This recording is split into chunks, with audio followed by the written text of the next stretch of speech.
ഞാൻ നിങ്ങൾ 12 പേരെയാണ് തിരഞ്ഞെടുത്തത്, എന്നാൽ അതിൽ ഒരാൾ പിശാചാണ്.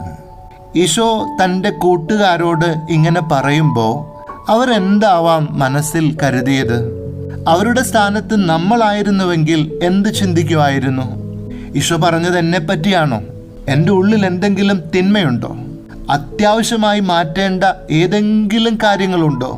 ഇങ്ങനെയൊക്കെ നമ്മുടെ ചിന്തകൾ പോകുമായിരുന്നില്ലേ? യൂദാസും ഇക്കാര്യം കേൾക്കുന്നുണ്ട്. യൂദാസും ഇങ്ങനെയൊക്കെ ചിന്തിച്ചിരിക്കാം. എന്നിട്ടും അവൻ മാറുന്നില്ല.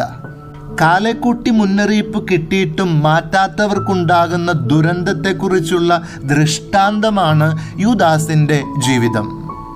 യൂദാസിൻ്റെ പാപത്തെക്കുറിച്ച് പറയാൻ നമ്മൾ ആരും ആൾക്കാരല്ല എന്നാണ് കത്തോലിക്ക സഭയുടെ മതബോധന ഗ്രന്ഥം പഠിപ്പിക്കുന്നത്. അത് ദൈവത്തിന് മാത്രം അറിയാവുന്ന കാര്യമാണ്. ദ ചോസൻ സീരീസിൽ യൂദാസിൻ്റെ കഥാപാത്രം ചെയ്യുന്ന നടൻ പറയുന്നുണ്ട്, he's not a villain but he's definitely a tragedy. വില്ലനല്ല, പക്ഷെ ദുരന്തമാണ് എന്ന്. ദൈവം എനിക്കും നിങ്ങൾക്കും ഒക്കെ മുന്നറിയിപ്പ് നൽകാറുണ്ട്.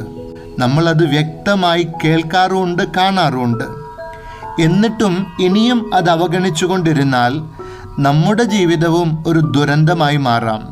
2 ചെവിയും കൊട്ടിയടച്ചിട്ട് മുന്നോട്ട് പോകുമ്പോൾ വഴിയരികിൽ നിന്ന് കുഴിയുണ്ട് എന്ന് വിളിച്ചു പറയുന്ന സ്വരം കേൾക്കാതിരിക്കുന്ന പോലെയാണത്.